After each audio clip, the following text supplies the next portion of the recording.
नमस्कार मंडळी, ऐका हो ऐका या मराठी पॉडकास्ट कट्ट्यावरती मी राजनंदिनी तुमच्या सगळ्यांचे मनापासून स्वागत करते. मागच्या भागात आपण श्याम त्याच्या भावाला कोट आणण्यासाठी कसे पैसे जमा करतो ही गोष्ट ऐकली.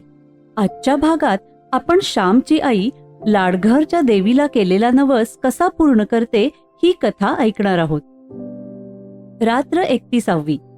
लाडघरचे तामस तीर्थ. राजाला आज परत जावयाचे होते. त्याला वाईट वाटत होते. श्यामच्या आईच्या सगळ्या आठवणी ऐकायला आपण नाही म्हणून त्याला वाईट वाटत होते. परंतु कर्तव्य कठोर आहे. कर्तव्यासाठी सारे मोह दूर टाकावे लागतात.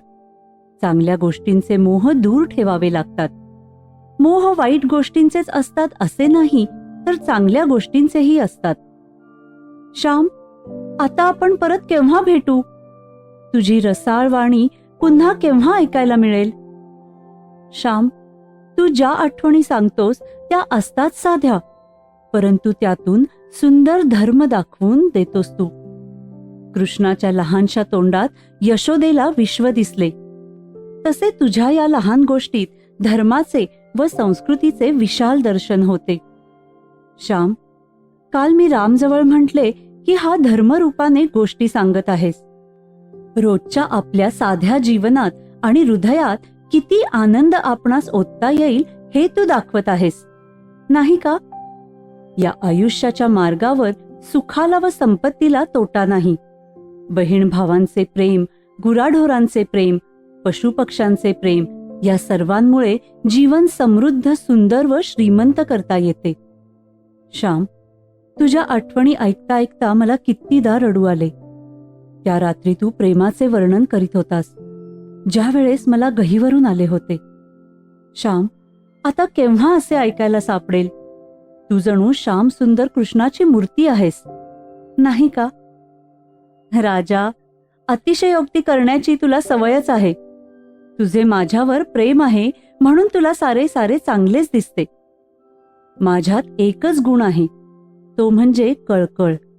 या कळकळीने भरून काढतो. राजा, माझ्याजवळ दुसरे काय आहे? काही नाही, खरेच काही नाही. मी आपला बोलका ढलपा. कामे तुम्ही करता. मी गोष्टी सांगाव्या, कथा सांगाव्या, शब्द वेल्हाळ मी, परंतु तुम्ही कार्य वेल्हाळ आहात. राजा, मनातून मी माझे डोके कितीदा तरी तुमच्या पायांवर ठेवतो. भिका, नामदेव, राम हे किती काम करतात. तुम्ही मला मोठे पण दिले, तरी माझ्याजवळ काही नाही हे मी जाणून आहे. तुम्ही दगडाला शेंदूर फासून नमस्कार करीत आहात. श्याम बोलत होता. इतक्यात राम आला. काय रे राम, गाडी आली की काय? श्यामने विचारले. नाही, बेत बदलणार आहे. आत्ता न जाता रात्री जायचे ठरले. रात्रीची आठवण ऐकून मगच जाऊ, असे दाजी म्हणाले. राजा, रात्री जा, काही उशीर होणार नाही, राम म्हणाला. देवाची इच्छा, राजा म्हणाला. सायंकाळ झाली होती. आकाशात अनंत रंगांचे प्रदर्शन उघडले होते. लाल, निळे, पिवळे सारे रंग तेथे ओतले होते. भव्य देखावा दिसत होता. नदी तीरावर जाऊन श्याम व राजा गोष्टी बोलता बोलता मुके झाले. एकमेकांचे हात त्यांनी हातात घेतले. हात सोडून दिले. गुराखी गायी चारून परत जात होते. कोणी म्हशीच्या पाठीवर होते, कोणी पावा वाजवीत होते. श्याम, चला परत जाऊ, राजा म्हणाला. राजा, असे भव्य सृष्टीदर्शन झाले म्हणजे वाटते कोठे जाऊ नये, इथेच बसावे व सृष्टीत मिळून जावे. सृष्टीच्या मूक अशा महान संगीत सिंधूत आपल्या जीवनाचा बिंदू मिळवून टाकावा. श्याम बोलत होता. त्याचे ओठ थरथरत होते. श्याम म्हणजे मूर्त भावना. श्याम म्हणजे मूर्त उत्कटता होती. शेवटी दोघे मित्र आले. आश्रमाच्या गच्चीवर मंडळी जमू लागली. आकाशाच्या गच्चीत एक एक तारा येता येता सारे आकाश फुलून गेले. गच्चीत एक एक माणूस जमता जमता सारी गच्ची भरून गेली. प्रार्थना संपली. क्षणभर सारी मंडळी डोळे मिटून बसली होती. श्यामने गोष्ट सांगण्यास सुरुवात केली. आमच्या लहानपणी जेव्हा आईचे सांधे दुखत होते त्यावेळेस लाडघरच्या देवीला एक नवस केलेला होता. दापोली तालुक्यातच लाडघर म्हणून मोठे सुंदर गाव समुद्रकाठी आहे. लाडघर येथे तामस तीर्थ आहे. लाडघर जवळ एके ठिकाणी समुद्राचे पाणी लालसर दिसते, तांबूस दिसते, म्हणून त्यास तामस तीर्थ म्हणतात. तो देवीचा नवस कितीतरी दिवस फेडायचा राहिला होता. आईचे सांधे बरे झाले होते, तरी ती पहिल्या इतकी सशक्त राहिली नव्हती. तरी पण हिंडू फिरू शकत होती, 2 धंदे करू शकत होती. लाडघरच्या देवीला लाकडाची भावली, लाकडाचा कुंकवाचा करंडा, खण, नारळ वगैरे वहावे लागत असे. हा नवस फेडण्यासाठी आई पालगडहून दापोलीस येणार होती व दापोलीहून आईला घेऊन मी लाडघरात जायचे असे ठरले होते. आई केव्हा येते याची मी वाट बघत होतो. कितीतरी वर्षांनी आई पालगडच्या बाहेर जाणार होती. 12 वर्षात पालगडच्या बाहेर ती गेली नव्हती. ना कधी हवा पालट, ना कधी थारे पालट. आई आली. दापोलीहून लाडघरात जाण्यासाठी मी गाडी ठरवली. दापोलीहून पहाटे निघायचे होते. दापोलीपासून लाडघर 3 कोस होते. 3 तासांचा रस्ता होता. पहाटेचा कोंबडा आरवला. आई उठली, मी पण उठलो. गाडीवान आला व हाका मारू लागला. मी सारे सामान घेतले. आई व मी गाडीत जाऊन बसलो. लाडघरास आमची एक दूरची आत्तेबहीण होती. तिच्याकडे उतरायचे आम्ही ठरवले होते. सकाळी 7-8 वाजता पोचू असे वाटत होते. गाडीवानाने गाडी हाकली व बैल चालू लागले. बैल मोठ्या आनंदाने चालत होते. पहाटेची शांत वेळ होती. कृत्तिकांचा सुंदर पुंजाकार आकाशात दिसत होता. बैलांच्या गळ्यातील घंटांचा आवाज त्या शांत वेळी आल्हाददायक वाटत होता. जणू सृष्टी मंदिरातीलच त्या गोड घंटा पहाटे वाजत होत्या. फुले फुलली होती. वारे मंद वाहत होते. पाखरे गात होती. सृष्टी मंदिरात काकड आरती सुरू झाली होती. गाडीमध्ये मी व माझी आई 2 जणच होतो. मी व माझी आई आणि मी, दोघे, अगदी दोघेच होतो. आमचे एकमेकांवर फार प्रेम होते. माझे वय 14-15 वर्षांचे होते, तरी आईला मी लहानच होतो. आईला मुले कधी मोठी झाली असे वाटतच नसे. मी आईच्या मांडीवर डोके ठेवून पडलो होतो. गाडी मोठी होती, पुष्कळ जागा होती. आईच्या मांडीवर डोके खुपसून मी निजलो होतो. आई माझ्या डोक्यावरून, केसांवरून आपला प्रेमळ हात फिरवत होती. किती रे भरभरीत शेंडी श्याम, तेल बिल नाही का लावत वाटते? आईने विचारले. परंतु माझे तिकडे लक्षच नव्हते. मी फार सुखावलो होतो. सुखावले मन, प्रेमे पाझरती लोचन, अशी माझी स्थिती झाली होती. आई व मी, आम्ही एकत्र कधीही प्रवास केला नव्हता. इतक्या स्वतंत्रपणे, मोकळेपणे आम्ही कधी हिंडलो नव्हतो. आई व मी, होय, आम्हा दोघांचे त्या दिवशी जग होते.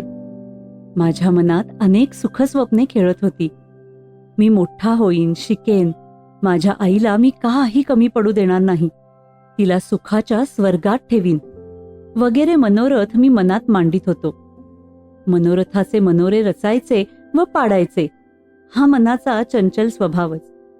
आई मला म्हणाली, श्याम, बोलत का नाहीस रे? अजून झोप पुरी झाली नाही वाटते.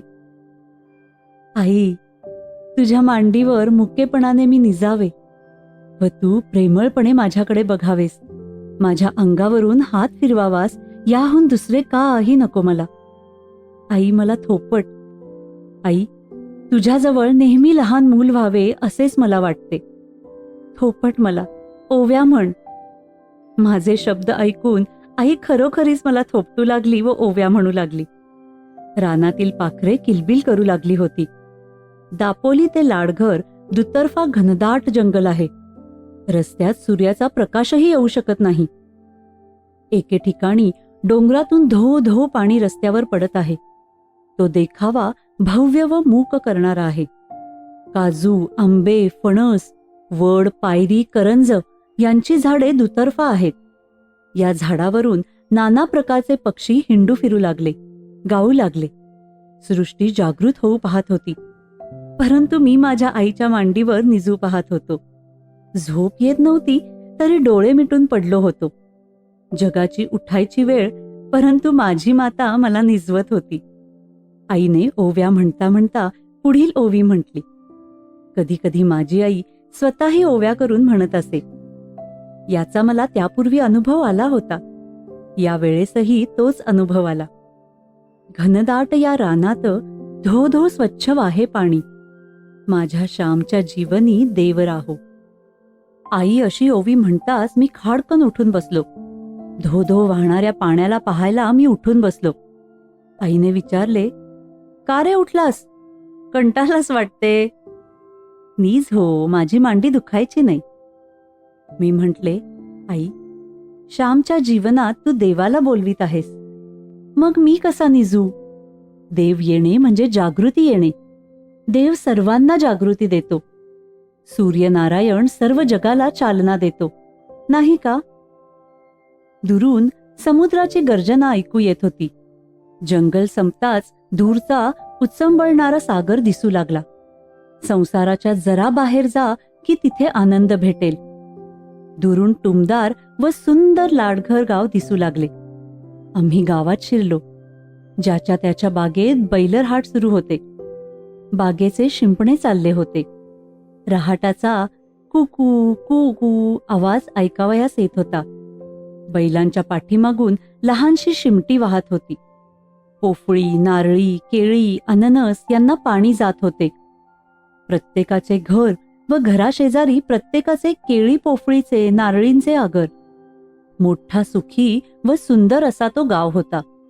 स्वच्छ व समृद्ध मुबलक पाणी, सुंदर हवा, फळाफुलांची रेलचेल, दाट झाडी. आमची गाडी गावातून चालली. नेमके घर आम्हास माहीत नव्हते. विचारित विचारित पुढे चाललो. वाटेत मुलांची शाळा होती. आमच्या गाडीकडे शाळेतील लहान लहान मुले पाहू लागली. एखादी नवीन गाडी, नवीन पक्षी, नवीन मनुष्य, काहीही अपरिचित दृष्टीस पडताच मुलांची जिज्ञासा जागी होते. सुभाताईचे घर सापडले एकदाचे. गाडीवानाने गाडी सोडली. बैलांना बांधून चारा घातला. आम्ही घरात गेलो. सुभाताईला मी कधीही पूर्वी पाहिले नव्हते. आईने सुद्धा कितीतरी दिवसांनी तिला पाहिले. माझी आई सुभाताईपेक्षा वयाने वडील होती. आईच्या मोठ्या मुलीसारखी सुभाताई शोभत होती. आईला एकदम पाहताच चकित झाली. वहिनी, ये. अगं, किती वर्षांनी आपण भेटत आहोत. अशा गोड शब्दांनी सुभाताईने आईचे स्वागत केले. आणि हा कोण? तिने माझ्याकडे पाहून विचारले. आई म्हणाली, सुभे, हा श्याम हो, लहानपणी हट्ट करणारा, सर्वांशी भांडणारा. तुला नाही का आठवत? बराच की रे मोठा झालास. इंग्रजी शाळेत शिकतोस वाटते. सुभाताईने विचारले. हो, मी 4थ्या इयत्तेत आहे, असे मी उत्तर दिले. त्या प्रेमळ भरल्या घरात आम्ही एकदम घरच्यासारखेच होऊन गेलो. सुभाताई म्हणाली, वहिनी, समुद्रावर आत्ता स्नान करायला जा, म्हणजे 10-11 वाजायला परत याल. दुपारी जेवणे खाणे झाल्यावर देवीला जाऊ, म्हणजे सायंकाळी तुम्हाला परत जायला गाडी जोडता येईल. राहत तर नाहीसच म्हणतेस. एवढी आल्यासारखी 8 दिवस राहतीस तर किती चांगले झाले असते. मलाही बरे वाटले असते. सासरी राहून माहेरचा अनुभव घेतला असता. राहशील का? सुभे, ही गाडी परत भाड्याची ठरवली आहे. शिवाय तिकडे घरी तरी कोण आहे? लहान मुलांना ठेवून आले आहे. आणि श्यामचीही शाळा बुडेल. पुष्कळ वर्षांनी दोघी भेटलो हेच पुष्कळ झाले. मग आताच आम्ही समुद्रावर जाऊन येतो, आई म्हणाली. आम्ही कपडे घेतले. सुभाताईचे यजमान आमच्याबरोबर निघाले. गाडी जुंपली. गाडी जोराने निघाली. समुद्र जवळच होता. समुद्राच्या बाजूबाजूनेच रस्ता होता. आम्हाला तामस तीर्थावर जायचे होते. मी समुद्राकडे सारखा पाहत होतो. माझ्या चिमुकल्या डोळ्यांनी त्याला जणू पिऊन टाकत होतो. अफाट सागर, अनंत सिंधू, ना अंत ना पार. खाली निळा पाण्याचा समुद्र व वर निळा आकाशाचा समुद्र. आमची गाडी योग्य ठिकाणी आली. सुभाताईचे यजमान व आम्ही पण खाली उतरलो. कोठे स्नान करायचे ते त्यांनी आम्हाला दाखवले. समुद्राच्या लाटा तेथे उसळत होत्या. येथील वाळू ही जरा लालसर आहे असे वाटत होते. येथेच लाल पाणी का बरे? असा चमत्कार दुसरे काय? आई म्हणाली, येथे देवाने राक्षसास मारले असेल म्हणून पाणी लाल झाले. सुभाताईचे यजमान म्हणाले, हो, तसा तर्क करावयास हरकत नाही. लंगोटी लावून मी समुद्रात शिरलो. लहान लहान लाटांबरोबर मी खेळ खेळू लागलो. फार पुढे मी गेलो नाही. समुद्राचा व माझा फारसा परिचय नव्हता. आई गुडघ्याहून थोड्या जास्त पाण्यात जाऊन बसली व अंग धुवू लागली. समुद्र शेकडो हातांनी हळूच गुदगुल्या करावयास हसत हसत खेळत खिदळत येत होता. पायांखालची वाळू लाट माघारी जाताच निसटत होती. आम्ही मायलेकरे ईश्वराच्या कृपा समुद्रात डुंबत होतो. पाणी खारट होते तरी तीर्थ म्हणून आई थोडे प्यायली व तिने मलाही प्यावयास लावले. आईने समुद्रास फुले वाहिली, हळद कुंकू वाहिले. समुद्राची तिने पूजा केली, 4 आणि समुद्रात फेकून दिले. ही कृतज्ञता होती. चंद्रसूर्य निर्माण करणाऱ्या देवाला भक्त काळवातीने निरांजनाने ओवाळतो. स्वतःच्याच अंतःकरणातील कृतज्ञता व भक्ती काहीतरी बाह्य चिन्हात प्रकट करावयाला मनुष्य पाहत असतो. त्या अनंत सागराला पाहून थोडी त्यागबुद्धी नको का शिकायला? कोरडे नेसून पुन्हा आम्ही गाडीत बसलो. गाडी घरी आली तेव्हा 12 वाजायला आले होते. भूक पण भरपूर लागली होती. सुभाताईने पाने वगैरे घेऊन तयारी केलीच होती. तिच्या यजमानांचे स्नानसंध्या देवतार्चन पहाटेच होत असे. पहाटे सारे करून मग ते बागेच्या आगाराच्या कामाला लागत असत. आम्ही जेवायला बसलो. जेवण अत्यंत साधे पण रुचकर होते.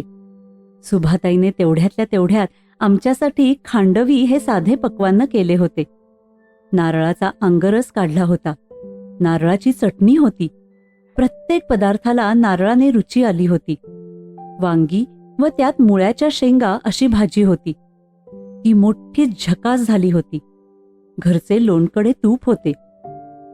श्याम, श्लोक म्हण चांगलासा, आई म्हणाली. मी केयुरा न विभूषयंती पुरुष हा संस्कृत श्लोक म्हटला. सुभाताईच्या यजमानास माझा श्लोक फार आवडला. इंग्रजी शाळेत जातोस तरी श्लोक म्हणायला लाज वाटत नाही वाटते. अलीकडच्या मुलांना 4 श्लोकही चांगले पाठ येत नाहीत. तुझा नंबर कितवा आहे श्याम? त्यांनी मला विचारले. 2रा, मी सांगितले. वाह, चांगला हुशार दिसतोस, ते म्हणाले. सुभाताईचा मुलगा 5 वर्षांचा होता व मुलगी 2-2.5 वर्षांची होती. मुलगा मधू वडिलांजवळ बसला होता. त्यानेही एक श्लोक म्हणून दाखवला. श्याम, खांडवी घे हो आणखी, लाजूबिजू नकोस, सुभाताई म्हणाली. श्याम मुळी साऱ्या जगाचा भिडस्त. येथे नको हो लाजायला श्याम, आई हसत म्हणाली. माझी आईही जेवायला बसली होती. सुभाताई तिला प्रेमाने म्हणाली, वैनी, तू आपली सावकाश जेव, त्यांना जाऊ दे उठून. साऱ्यांची जेवणी झाली. ओल्या पोफळीतील सुपारी सुभाताईने आईला दिली. मी सुपारी खात नसे, परंतु ओल्या सुपारीतील खोबरे कुरतडून खाल्ले. सुभाताई व आई या दोघींनी आवराआवर केली. दोघी जणींनी जरा अंग टाकले व बोलत होत्या. सुभाताईच्या मुलग्याबरोबर मी आग्रात गेलो. आग्रातील मजा पाहत होतो. कितीतरी केळी प्रसवल्या होत्या. केळीच्या दात्यांची पखरण पडली होती.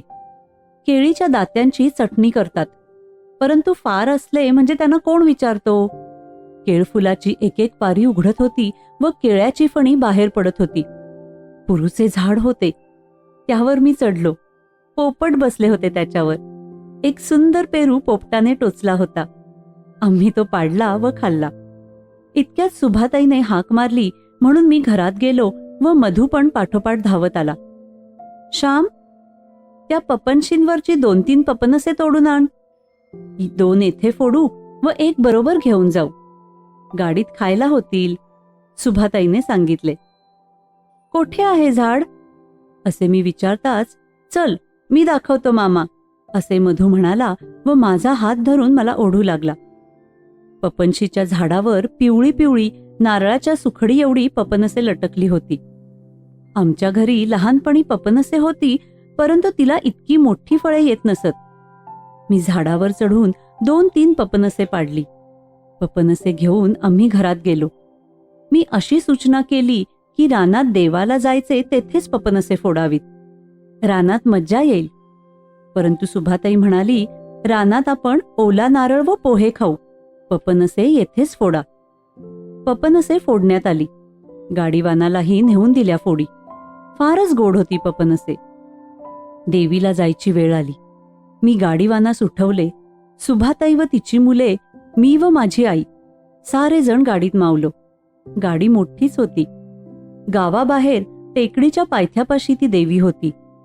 आईने देवीची पूजा केली. लाकडी बाहुली, करंडा, बांगड्या तिच्या पायांवर वाहिल्या. खडा नारळांनी देवीची ओटी भरण्यात आली. साऱ्यांनी कपाळाला अंगारा लावला व घरच्या माणसांसाठी कागदाच्या चिटोऱ्यात आईने पुडी करून घेतली. मग आम्ही वनभोजन केले.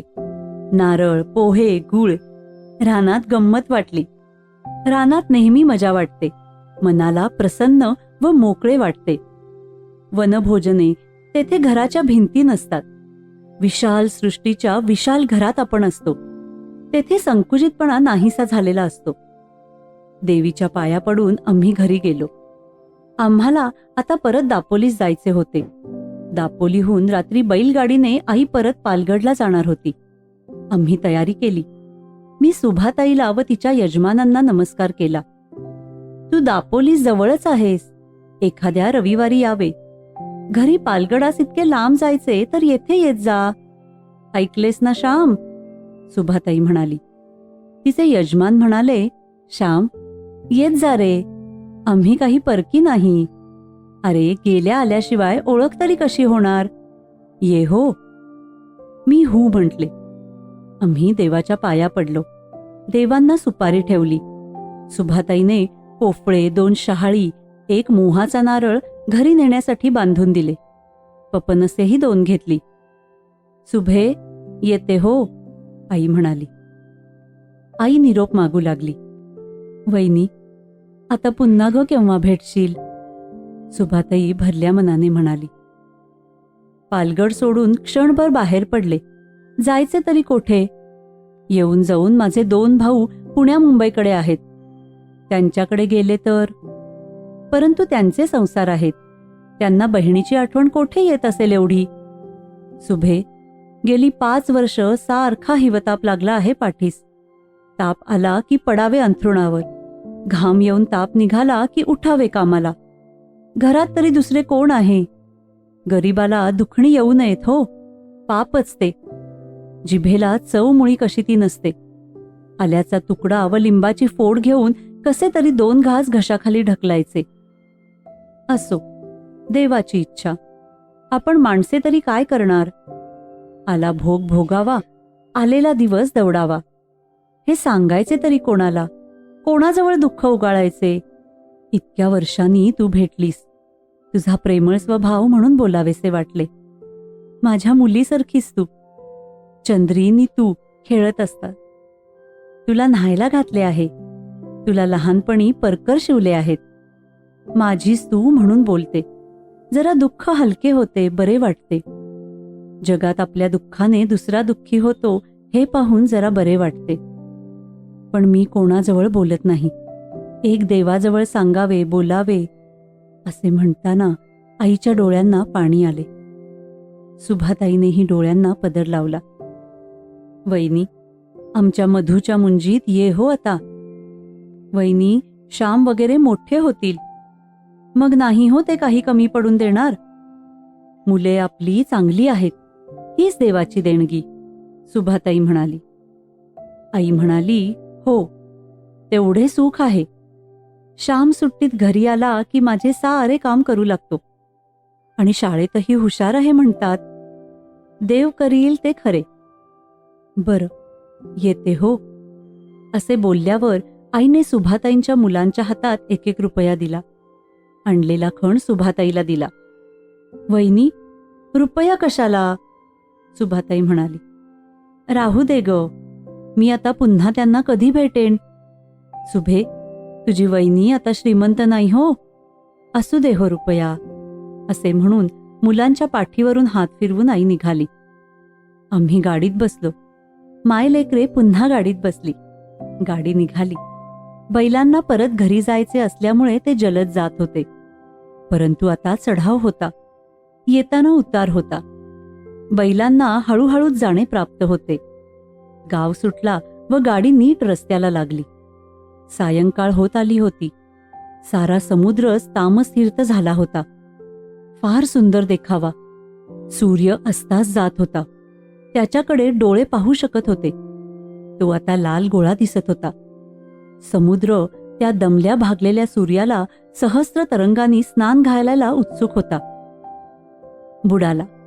सूर्य बुडाला. तो लाल गोळा समुद्रात पडला त्यावेळेस हिरवे निळे दिसले. रात्रभर समुद्राच्या कुशीत निजून तो दुसऱ्या दिवशी परत येणार होता.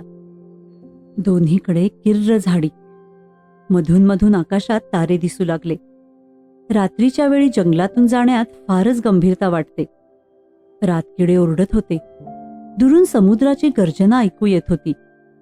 मायलेकरे गाडीत बोलू लागली. आई, पुन्हा आपण अशीच दोघे केव्हा बरे कोठे जाऊ? तुझ्याबरोबर मी कधी हिंडलो नाही. आई, तुझ्याबरोबर हिंडावे व प्रेम लुटावे असे वाटते. मी आईचा हात हातात घेऊन म्हटले. आई म्हणाली, तुम्ही मोठे व्हा, मग तुमच्या रोजगारावर मी येईन. मग मला पंढरपूर, नाशिक, पैठण, काशी, द्वारका सगळीकडे हिंडवून आण. तुझे आजोबा काशीला जाऊन आले होते. हे सुद्धा नाशिक, पंढरपूरला जाऊन आले आहेत. परंतु मी कोठे जाणार व नेणार तरी कोण? अंगणातल्या तुळशीजवळ माझी काशी व माझे पंढरपूर. आपल्यात म्हण आहे ना, काशीस जावे नित्य वदावे, यात्रेचे ते पुण्य घ्यावे. जाईन जाईन म्हणत राहिल्यानेही गेल्याचे पुण्य लागते. अंगावर पाणी घेताना हर हर गंगे म्हणावे. विठोबा व विठेश्वर, गोदा व गंगा आपल्या अंगणात आपल्या घरी आहेत.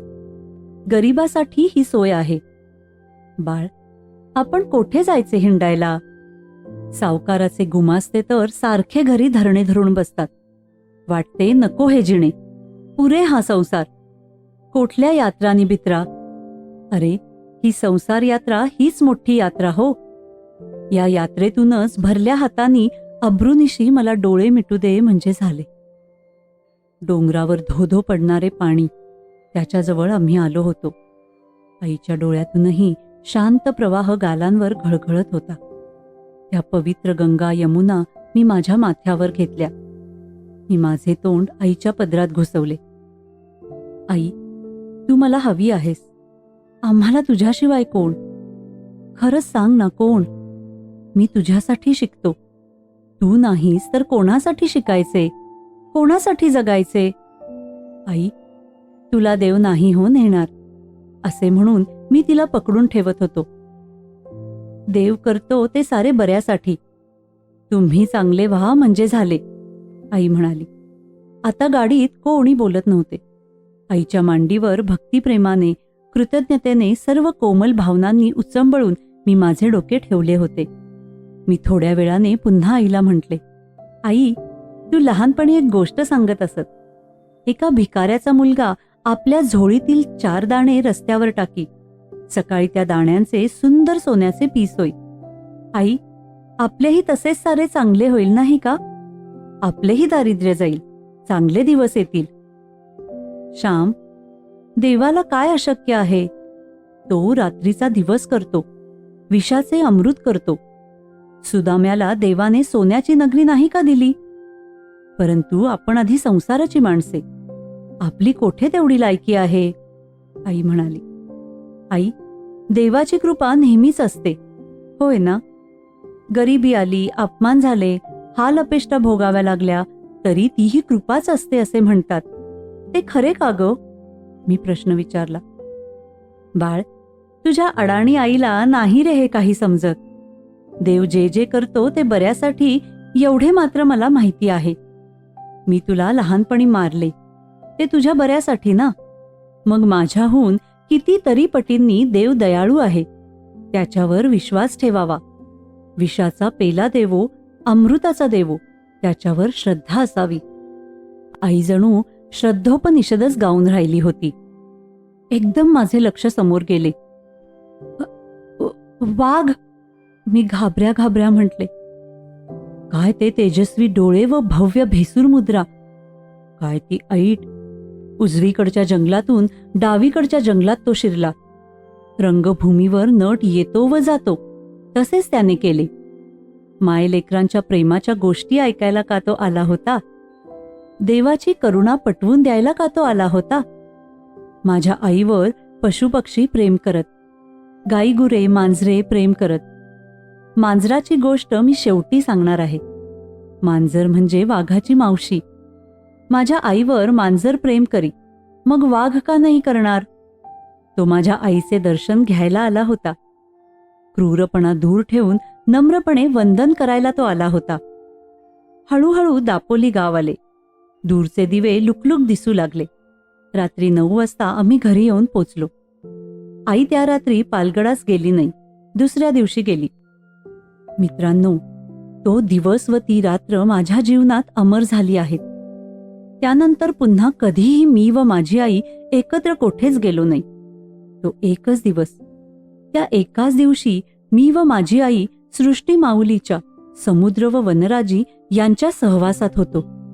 दोघे रंगलो, प्रेमात डुंबलो, हृदये हृदयात ओतली. त्या दिवसानंतर माझ्या आईच्या जीवनात अधिकाधिक कष्ट व संकटे येऊ लागली. देव माझ्या आईच्या जिवतीचे सोने अस्सल 100 नंबरी सोने करू पाहत होता. आणखी प्रखर भट्टीत तो तिला घालू लागला. गड्यांनो, माझी आई म्हणजे शापभ्रष्ट देवताच होती. असे सांगून श्याम एकदम उठून गेला. सारे स्तब्ध बसले होते. थोड्या वेळाने मंडळी भानावर आली व आपापल्या घरी भरल्या अंतकरणाने गेली. चला तर मग मंडळी, आज इथेच थांबूया. पुन्हा लवकरच भेटूया आपल्या नवीन भागाबरोबर. तुम्हाला आमचा हा भाग आवडला असेल तर लाईक करा, फॉलो करा आणि शेअर करा. आणि हो, ऐका हो ऐका या मराठी पॉडकास्टच्या इंस्टाग्राम, फेसबुक आणि यूट्यूब पेजवर हा भाग तुम्हाला कसा वाटला हे कळवायला विसरू नका. तोपर्यंत ऐकत रहा ऐका हो ऐका मराठी पॉडकास्ट. धन्यवाद.